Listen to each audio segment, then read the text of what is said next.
Le 8 juin prochain sera donné le départ de la 27e foulée royale. En attendant le grand jour, les membres du club des foulées de Saint-Germain-en-Laye continuent de peaufiner leur entraînement.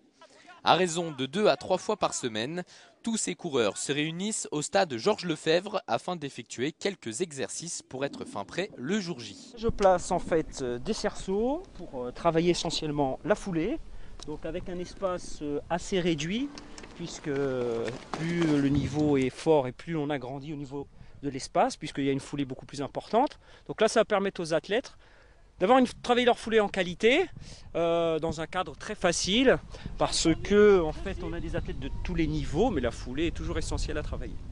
Même si pour le moment ces athlètes semblent avoir une longueur d'avance sur les futurs participants, pas question de passer pour des tricheurs. Pour cette 27e édition, les foulées de Saint-Germain-en-Laye vont inaugurer un nouveau rendez-vous. Tous ceux qui le souhaitent, qui aiment la course à pied, qui voudraient participer, on va leur faire découvrir le circuit de la foulée royale. Nous ferons 3 groupes pour des gens qui sont d'un niveau élevé, d'un niveau moyen et des gens qui débutent. On se mettra à la hauteur des gens et on va leur expliquer. Et si par la suite ils veulent continuer, eh ben, ils peuvent venir nous rejoindre. Donc rendez-vous tous, 1er juin, 10h à la grille du château, nous serons présents.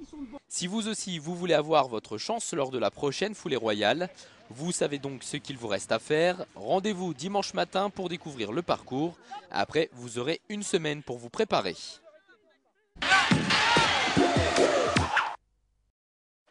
Le dernier entraînement avant la foulée royale. Dans une semaine précise, tous les participants seront en plein effort dans le parc du château de Saint-Germain.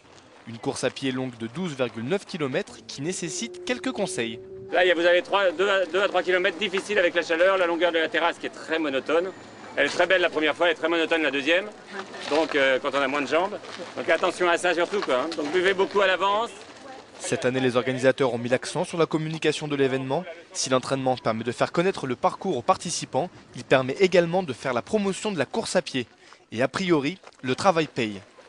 Quasiment tous les gens qui sont là devraient normalement faire la course de la foulée royale. Et pour vous en toucher un mot, nous sommes aujourd'hui à 800 inscrits, ce qui est statistiquement par rapport aux autres années presque le double, date pour date. Le départ de la 27e foulée royale de Saint-Germain-en-Laye sera donné dimanche prochain à 9h30.